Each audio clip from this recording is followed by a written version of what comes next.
2024 चुनाव के लिए आज बड़ा दिन। यूपी में प्रधानमंत्री मोदी करेंगे चुनाव प्रचार की शुरुआत। इससे पहले बीजेपी ने चुनाव के लिए जारी किया थीम सॉन्ग। आम चुनाव के लिए जारी थीम में बीजेपी ने कहा, सपने नहीं हकीकत बुनते हैं, तभी तो सब मोदी को चुनते हैं। मोदी को चुनते तभी तो सब मोदी को चुनते, सपने नहीं हकीकत बुनते तभी तो सब मोदी को चुनते। नेशनल वोटर्स डे पर बीजेपी का बड़ा आयोजन। प्रधानमंत्री मोदी ने पहली बार बने लाखों वोटर्स को वर्चुअली संबोधित किया। प्रधानमंत्री मोदी ने नए वोटर्स को बताया वोट का महत्व। कहा, आपका वोट देश की दिशा तय करेगा। अगले 25 साल देश के लिए बेहद अहम। अगले 25 साल आपके लिए भी और भारत के लिए भी, दोनों के लिए बहुत ही महत्वपूर्ण है।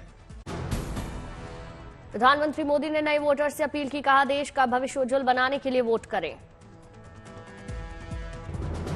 पीएम मोदी ने युवाओं से कहा, 2047 तक भारत को विकसित बनाने पर हो रहा काम। आपका वोट सारे चुनाव में अहम। नमो नव मतदाता सम्मेलन को संबोधित करते हुए जेपी नड्डा बोले, युवाओं के नेतृत्व में बनेगा विकसित और सामर्थ्यवान भारत। आज पश्चिमी यूपी का दौरा कर रहे प्रधानमंत्री मोदी बुलंदशहर में प्रधानमंत्री मोदी खोलेंगे तोहफों का पिटारा। वेस्ट यूपी को प्रधानमंत्री मोदी देंगे करीब 19,000 करोड़ से ज्यादा की सौगात। कई विकास परियोजनाओं का शिलान्यास और लोकार्पण। 2 दिवसीय दौरे पर आज भारत पहुंचेंगे फ्रांस के राष्ट्रपति इमैनुअल मैक्रो। जयपुर में प्रधानमंत्री मोदी के साथ रोड शो। दोनों देशों के रिश्तों की थीम पर लाइटिंग। दिल्ली में गणतंत्र दिवस समारोह में बतौर मुख्य अतिथि शामिल होंगे राष्ट्रपति मैक्रो। फ्रांस की सेना भी बनेगी परेड का हिस्सा। रामलला की प्राण प्रतिष्ठा को लेकर सीएम केजरीवाल बोले, कहा, अयोध्या में रामलला की प्राण प्रतिष्ठा गर्व की बात। केजरीवाल ने बीजेपी पर साधा निशाना। कहा, भगवान राम ने जाति के नाम पर कभी भेदभाव नहीं किया। दिल्ली सरकार बुजुर्गों को कराएगी रामलला के दर्शन। अरविंद केजरीवाल ने खुलासा किया। कोविड खिचड़ी घोटाले में संजय राउत के भाई संदीप राउत से अगले हफ्ते होगी पूछताछ। ईडी ने समन भेजा। रोहित पवार फिर 1 फरवरी को ईडी के सामने होंगे हाजिर। बोले, जांच में सहयोग करता रहूंगा। शरद पवार के पोते रोहित पवार से बुधवार को ईडी ने 11 घंटे से ज्यादा पूछताछ की। Maharashtra cooperative bank money laundering case में पूछे गए सवाल। ईडी के एक्शन पर संजय राउत का आरोप। कहा, ये ईडी की नहीं बीजेपी की कार्रवाई। इंडिया गठबंधन को लेकर राउत का बयान। भले ही ममता बंगाल में, केजरीवाल दिल्ली में अकेले चुनाव लड़े, लेकिन दोनों राज्यों में बीजेपी को लगेगा झटका। केरल विधानसभा सत्र का आज से आगाज। पहले ही दिन राज्यपाल आरिफ मोहम्मद खान और मुख्यमंत्री पी विजयन में दिखी तल्खी। सदन को 2 मिनट में ही संबोधित कर वहां से निकले राज्यपाल। 63 पेज के भाषण में सिर्फ आखिरी पैराग्राफ पढ़ा। विपक्ष ने राज्य सरकार और राज्यपाल पर साधा निशाना। कहा, ये विधानसभा का अपमान। दोनों अपना मसला सुलझाए। असम के मुख्यमंत्री हिमंता बिस्वा शर्मा बोले, लोकसभा चुनाव के बाद राहुल गांधी को करेंगे गिरफ्तार। गुवाहाटी में कांग्रेस के टकराव के पीछे की मंशा की जांच के लिए बनेगी एसआईटी। जयंत देहाद्राई से महुआ मोइत्रा के मामले में आज पूछताछ। सीबीआई ने दोपहर 2 बजे पूछताछ के लिए बुलाया। कल गणतंत्र दिवस को देखते हुए दिल्ली को छावनी में बदलने की तैयारी। दिल्ली पुलिस और पैरामिलिट्री फोर्स के करीब 60,000 जवानों पर सुरक्षा की जिम्मेदारी। सुरक्षा एजेंसियां अलर्ट मोड पर।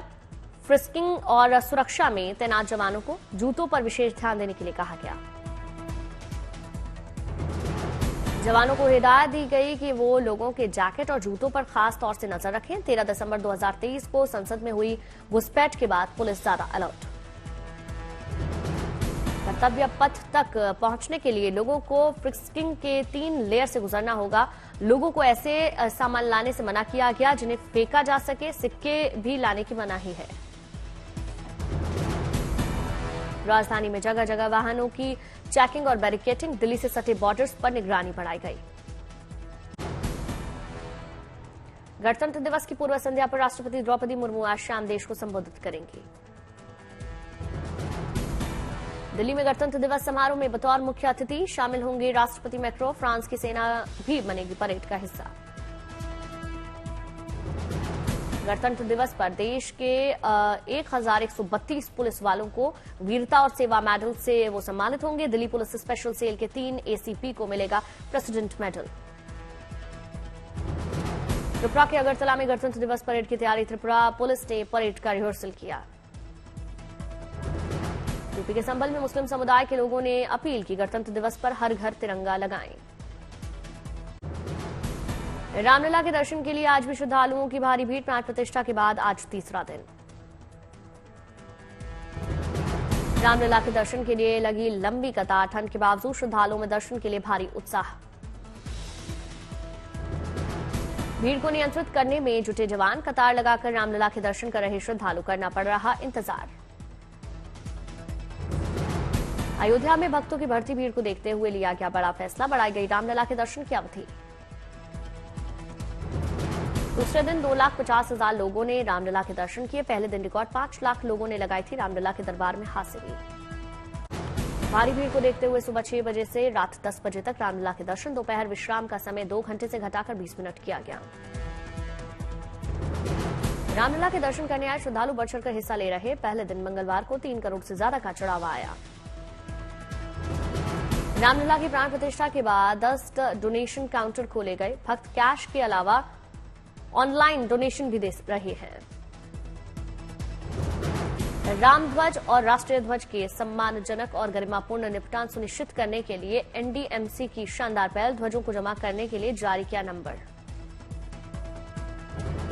एनडीएमसी के वीवीआईपी एरिया में 14 जगहों पर जमा होंगे ध्वज। स्वच्छता कर्मचारियों को राष्ट्रीय ध्वज के संग्रह और निपटान के दौरान उचित प्रोटोकॉल पालन करने के निर्देश। रामलला के दर्शनों के लिए उमड़ रहे श्रद्धालुओं के हुजूम को देखते हुए प्रधानमंत्री मोदी ने कैबिनेट को निर्देश दिए। मंत्रियों को फरवरी में श्रीराम मंदिर नहीं जाने की नसीहत। मंत्रियों के प्रोटोकॉल के कारण श्रद्धालुओं को होने वाली दिक्कत से बचने के निर्देश दिए। प्रधानमंत्री ने मंत्रियों को कहा, मार्च में करें रामलला के दर्शन। 2 फरवरी को उत्तराखंड के मुख्यमंत्री पुष्कर सिंह धामी कैबिनेट के साथ रामलला के दर्शन करेंगे। वहीं 5 फरवरी को महाराष्ट्र कैबिनेट करेगी अयोध्या का दौरा। अयोध्या में 24 फरवरी को रामलला के दर्शन करने जाएगी गुजरात कैबिनेट। यूपी के सीएम योगी आदित्यनाथ सहित पूरी कैबिनेट 1 फरवरी को करेगी रामलला के दर्शन। 12 फरवरी को राजस्थान के मुख्यमंत्री भजनलाल शर्मा अपनी कैबिनेट के साथ करेंगे रामलला के दर्शन। माघ मेले का दूसरा पौष पूर्णिमा का स्नान पर्व आज प्रयागराज में संगम तट पर डुबकी लगाते दिखे श्रद्धालु।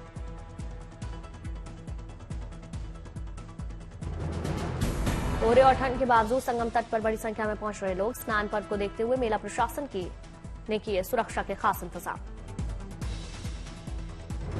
2 लाख से ज्यादा श्रद्धालुओं ने लगाई आस्था की डुबकी। पौष पूर्णिमा के स्नान पर्व से कल्पवास की शुरुआत।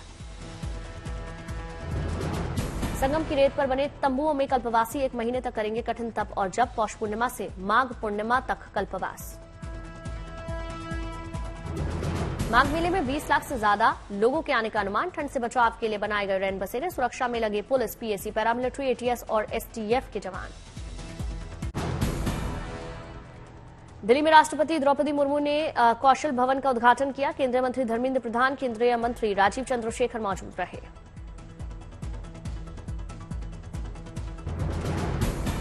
दिल्ली में हमारा संविधान हमारा सम्मान अभियान का आयोजन। उपराष्ट्रपति जगदीप धनखड़ शामिल हुए।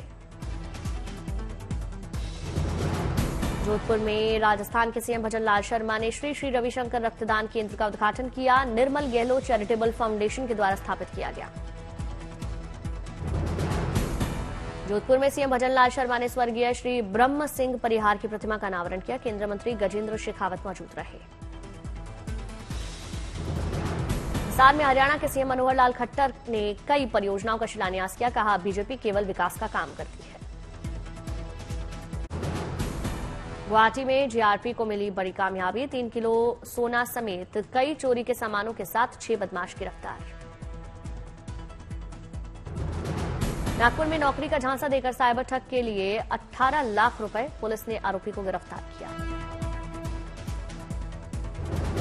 गाजियाबाद पुलिस को मिली बड़ी सफलता। दूसरे देशों से सोना तस्करी करने वाले 2 बदमाशों को गिरफ्तार किया।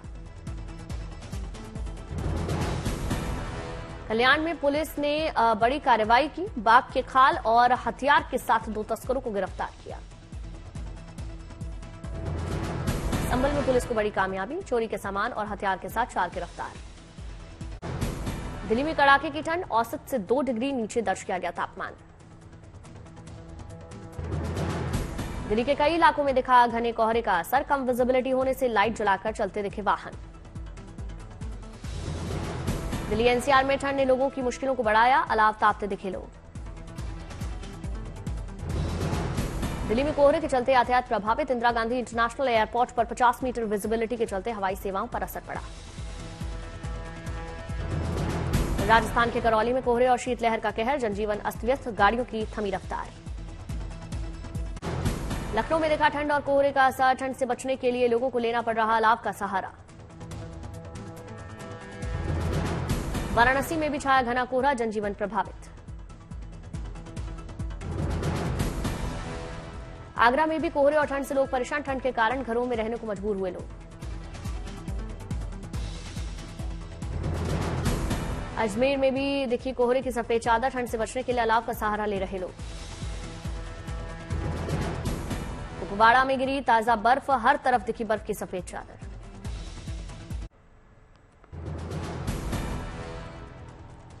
फिल्म के दीवानों के लिए गुड न्यूज, आज रिलीज हुई ऋतिक रोशन और दीपिका पादुकोण की एक्शन एंटरटेनर फाइटर। इसलिए आप सबको हैंड पिक करके हमने एक क्विक रिस्पांस टीम बनाई है। एक दूसरे को जानो, बॉन्ड विद ईच अदर। जंग में इंटरपर्सनल रिश्ते ही काम आएंगे। फाइटर में दीपिका और ऋतिक रोशन के साथ अनिल कपूर, तीनों की एक्टिंग की जमकर तारीफ हो रही। लेकिन अब